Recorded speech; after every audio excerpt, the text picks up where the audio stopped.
Good morning, student friends. Welcome to English class. Today, Romeo and Juliet, written by William Shakespeare. For mention point, so the only few verses and to understand these things, let us look into the whole play in general and will come in particular to these things. Please watch this video completely and to support it and for better understanding. So the video clippings of the play is also been given so that you can feel the whole situation in an excellent way. So the story, William Shakespeare, so is the writer of this play, and he is an English playwright, a poet, and widely regarded as the greatest writer in English language and the world's pre-eminent dramatist. He is well known to the world through his timeless characters that are universal in their approach and appeal. So, even after 500 and 600 years of the characterization and the creation of those characters, so he is living with us because his characters, his ideologies are most relevant even to the present situation. And though his birth date and death date are a bit confusion for all practical purpose, they have taken these dates, and it is he was born on 23rd of April 1564 at Stratford upon Avon, and took his last breath on the same day, that is the 23rd of April 1616 at Stratford. And Romeo and Juliet is a play which is set in the place called Verona. It is a story about a long feud between Montague and the Capulet families. It is what you can say that enmity that has taken place between these two great families, big families, namely the Montague and the Capulet families. This feud causes tragic results for the main characters in the play.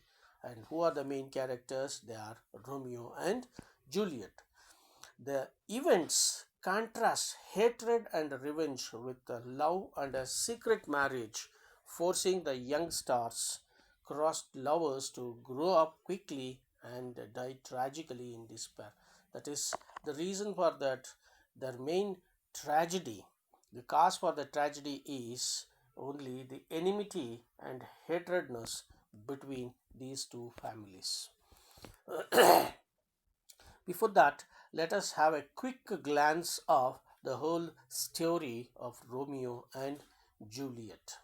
Romeo and Juliet fall in love at a party. Both they come from families which hate each other. They are sure they'll not be allowed to marry. Nevertheless, helped by Friar Lawrence, they marry in a secret instead.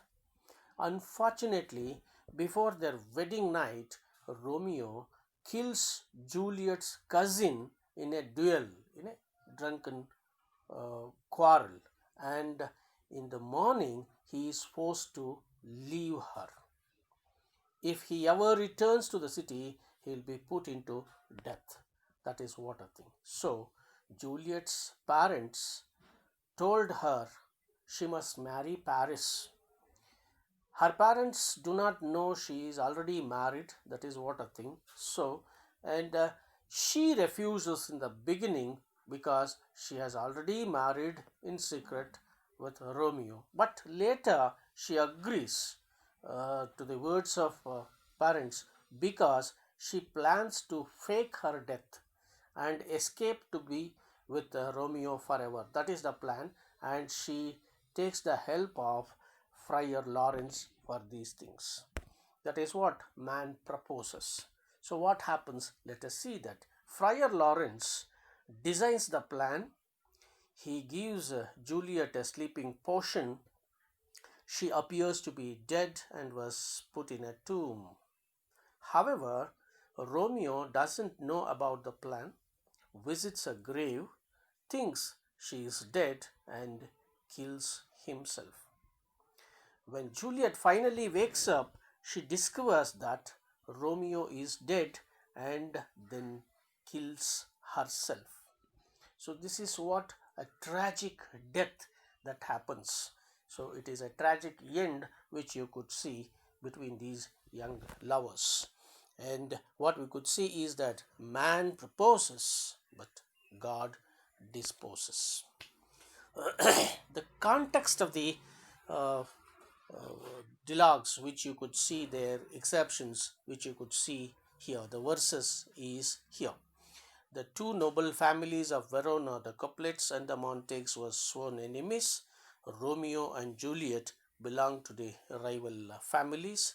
Old Lord Capulet hosted a grand supper party, and though Romeo belonged to the family of Montagues, he attends the supper in disguise to see Roseline, and there he sees Juliet on the dance floor and is fascinated by her beauty. So, got attracted by her beauty.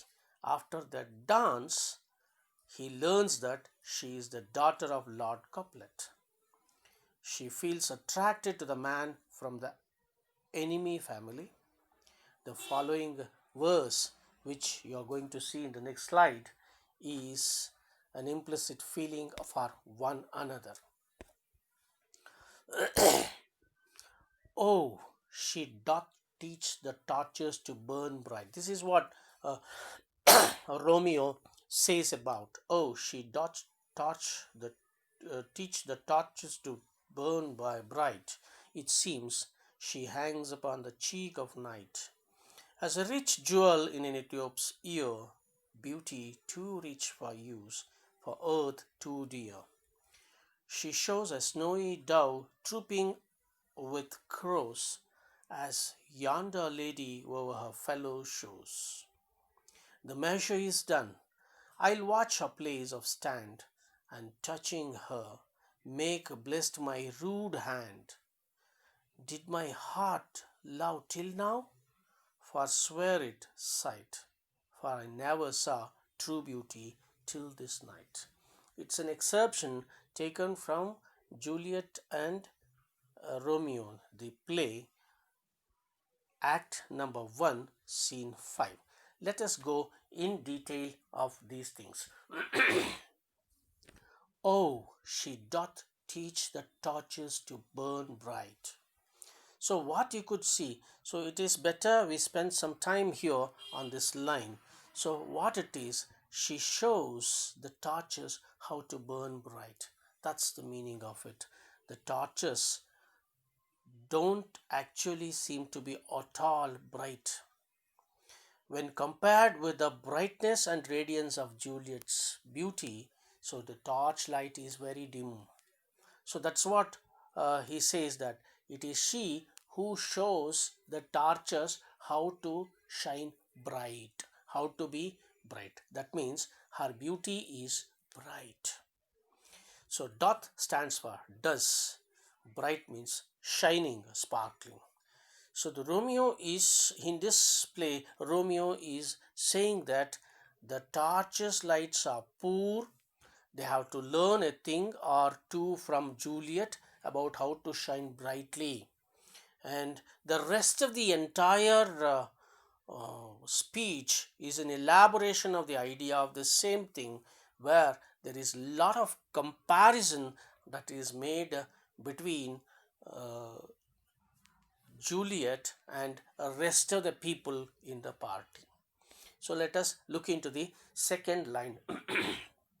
It seems she hangs upon the cheek of night as a rich jewel in an Ethiop's ear. So what it is, Ethiop is stands for here an African, so which is dark skinned, colored man. And here She stands out against the darkness like a jewel earring hanging against the cheek of an African. So that means to say, when an African wear a earring, earring is made of gold or a light, uh, bright material. So with the background of the dark skin, how beautifully it looks. So the foreground, that is the ring, the earring as a foreground at the front place, in the background or a backdrop of dark skin, how beautifully it looks. So this lady is. This is what she is compared to a jewel in the ear of an European, sorry, Ethiopian, and she is like a rare and sparkling jewel hanging from the ear of an Ethiopian. Ethiopia, actually a general term where Shakespeare's time used to denote a black person in Africa and not a person from Ethiopia. Don't get confused with Ethiopian means not person from Ethiopia. It is deliberately, of course, to underscore the contrast between the dark skin of a person from Ethiopia and the brightness of the jewel. That's what it is being used. In the next line, beauty too rich for use, for earth too dear, what he says. Here, her beauty is too good for this world. She is too beautiful to die and be buried. So it is symbolically what she speaks about. So he speaks about Juliet's beauty is so rich for use because it is not an ordinary, it is not a common, it is not just an ordinary garden beauty which you could find. It is uncommon beauty which cannot be compared with anything in this world. Such a beauty it is. So that is why he says it is too rich for use.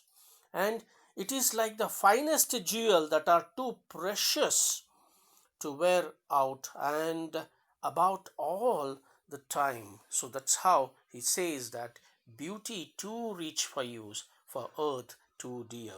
It is for the earth to, she is so beautiful to die and to be buried. It is not.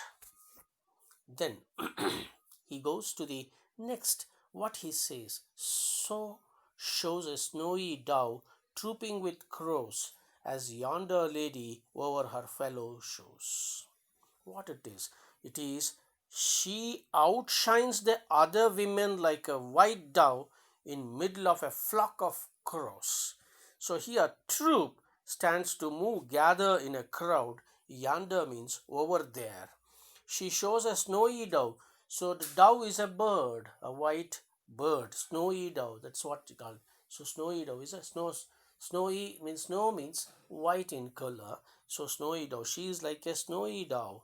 She is a image which he brings. So he brings an image here, the image of a snowy dove which is flying in the flock in a group of crows. Crows stands for black in color. And that is what the image continues. The contrasting things, what you could see, that how a dove which is white in color looks among the black crows.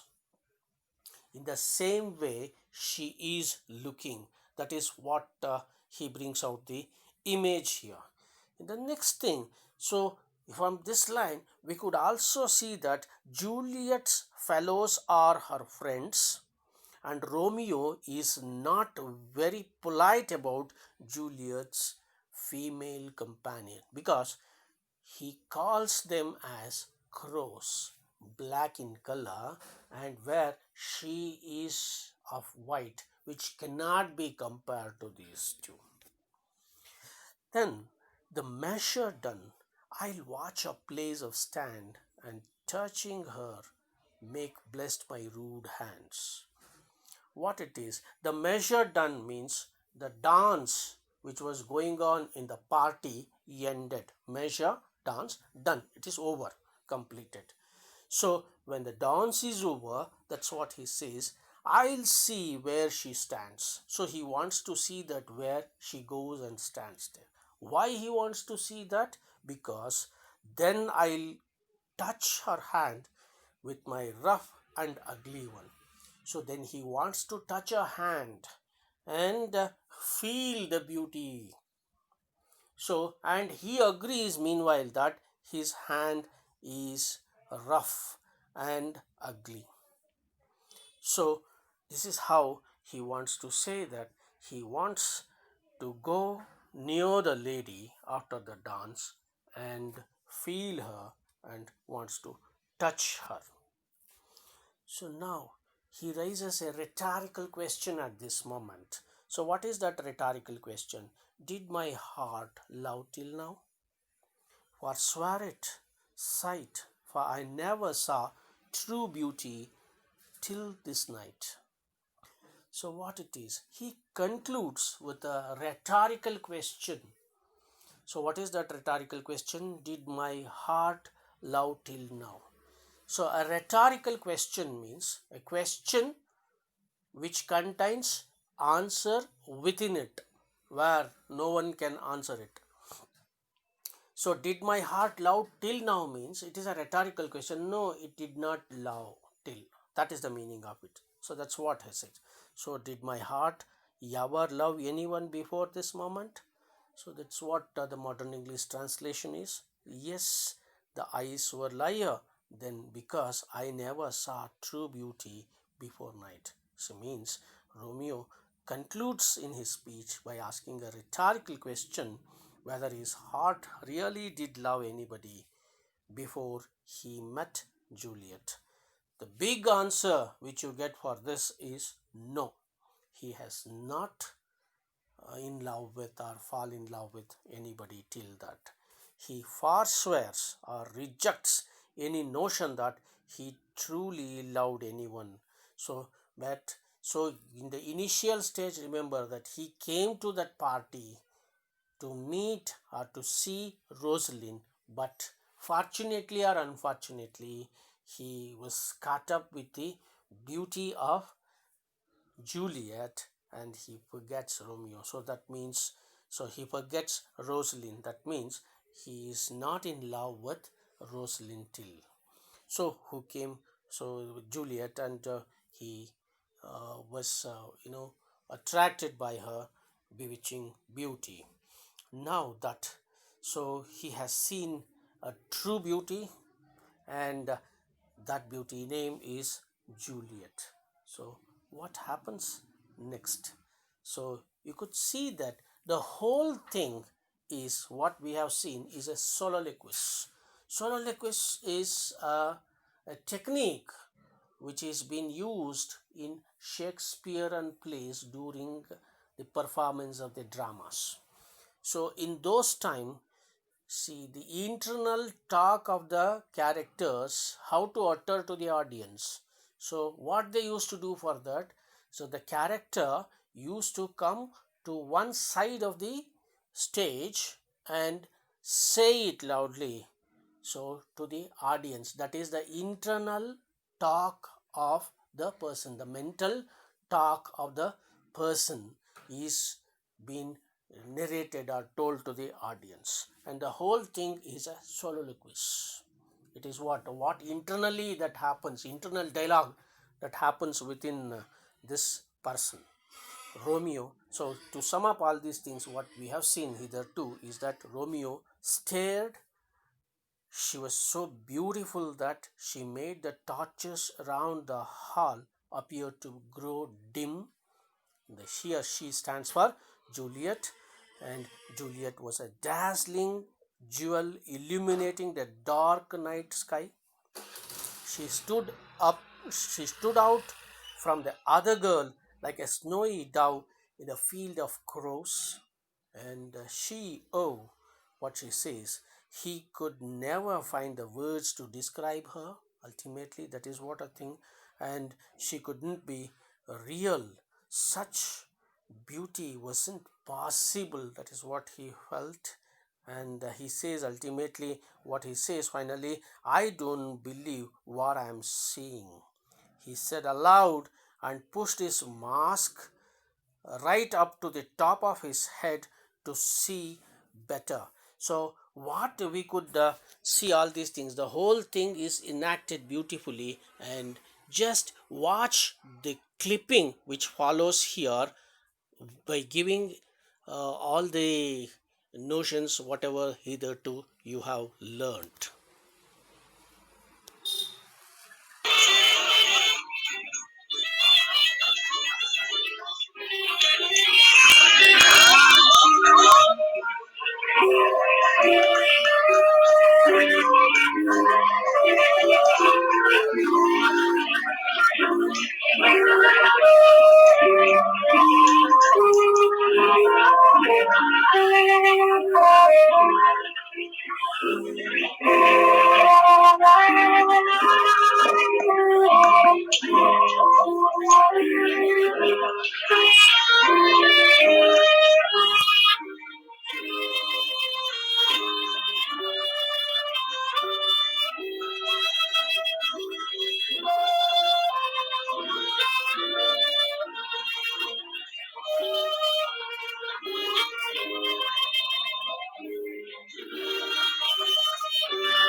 She doth teach the torches to burn bright.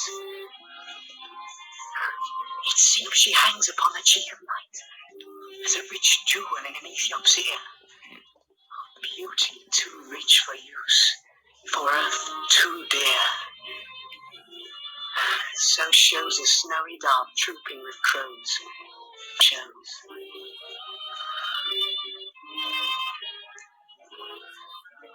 Did my heart love till now? Forswear its sight. For I ne'er saw true beauty till this night.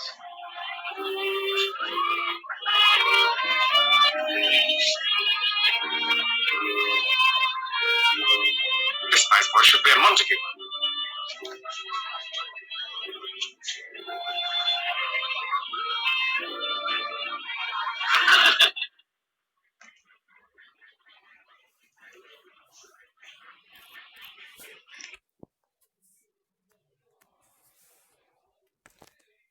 So this is how Romeo feels about Juliet.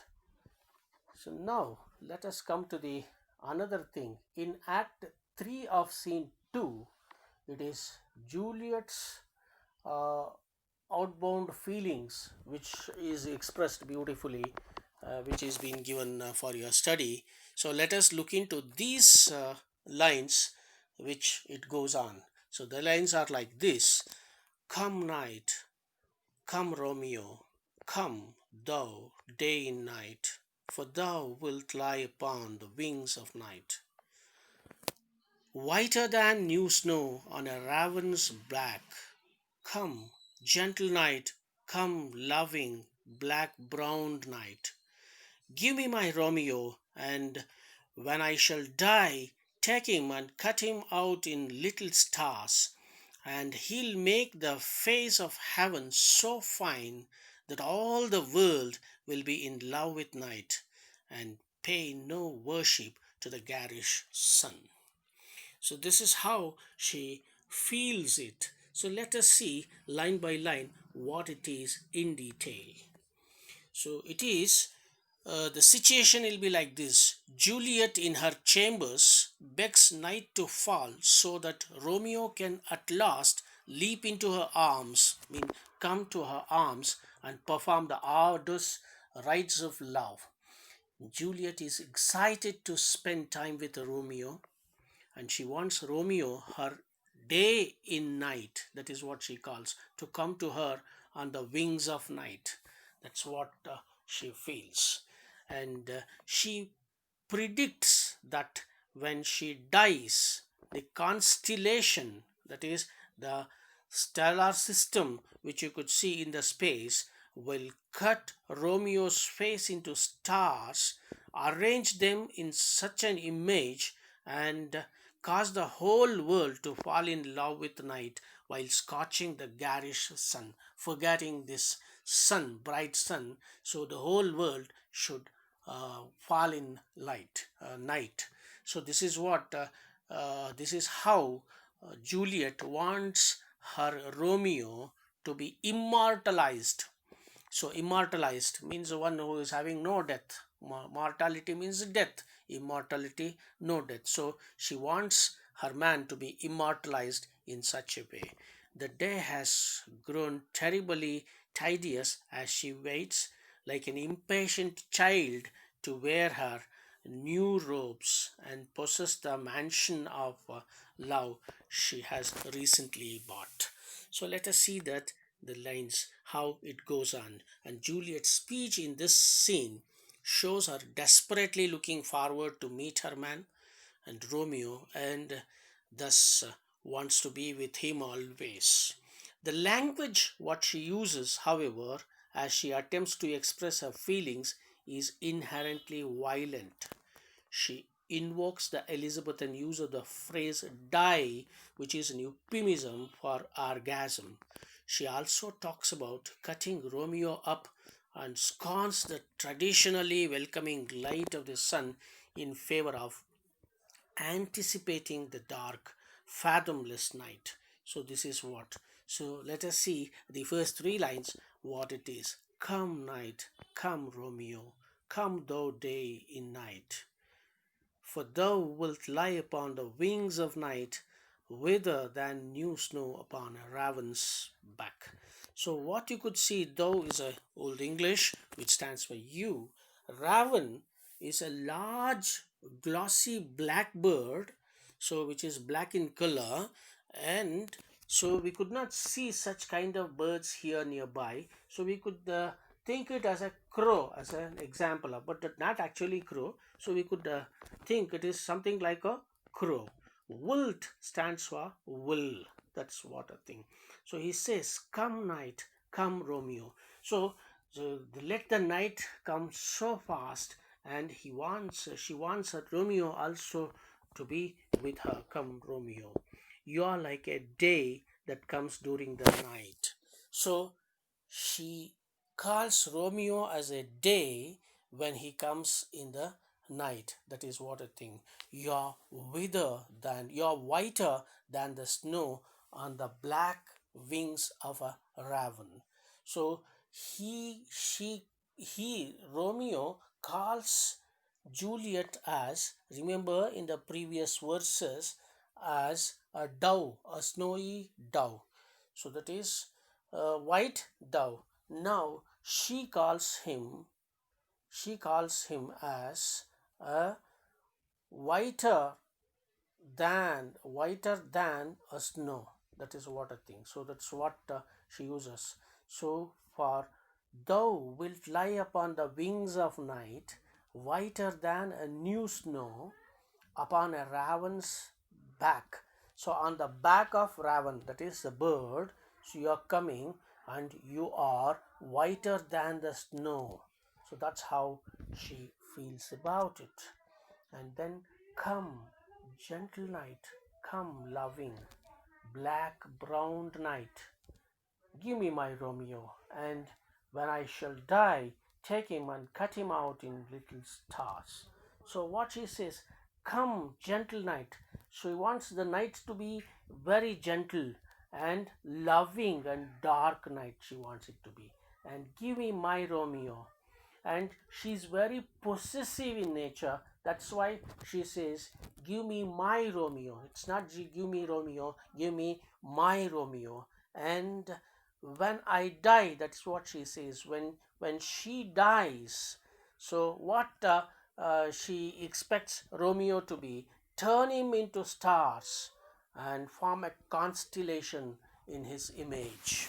So she wants the whole Romeo has to be cut into pieces and scattered in the sky and making it as stars, and a beautiful constellation has to be formed from this. That's what I think. So he is brighter than any of these in this world, and that's how she wants her man to be immortalized. So what happens after that? And he will make the face of heaven so fine that all the world will be in love with night and pay no worship to the garish sun. So what she says, what she feels here, garish means offensively or distressingly bright, a very glaring one. That is what we call it as garish sun. So the bright sun, the garish sun, her face. So what she could see is that his face will make the heavens so beautiful. So when he is being cut into pieces and scattered and formed a constellation, his face in that heaven, in that sky, will be very beautiful, that the world will fall in with the night and forget about the day. That is what I think. So she feels it. So this is how she wants her man to be immortalized. So we could see this scene enacted clipping in a beautiful manner. Please watch this. Gallop apace, you fiery-footed steeds, towards Phoebus' lodging. Such a wagoner as Phaeton would whip you to the west, and bring in cloudy night immediately. Spread thy closed curtain, love-performing night, that runaways' eyes may wink, and Romeo leap to these arms, untalked of and unseen. Lovers concede to do their amorous rites by their own beauties, or, if love be blind, it best agrees with night. Come, civil knight, thou sober-suited matron all in black, and learn me how to lose a winning match, played for a pair of stainless maidenhoods. Hood my unmanned blood bating in my cheek with thy black mantle. 'Tis strange love, grown bold, think true love acted simple modesty. Come, night, come, Romeo, come thou day and night, for thou wilt lie upon the wings of night, whiter than new snow upon a raven's back. Come, gentle night, come, loving black-browed night, give me my Romeo. And when he shall die, take him and cut him out in little stars, and he will make the face of heaven so fine that all the world will be in love with night, and pay no worship to the garish sun.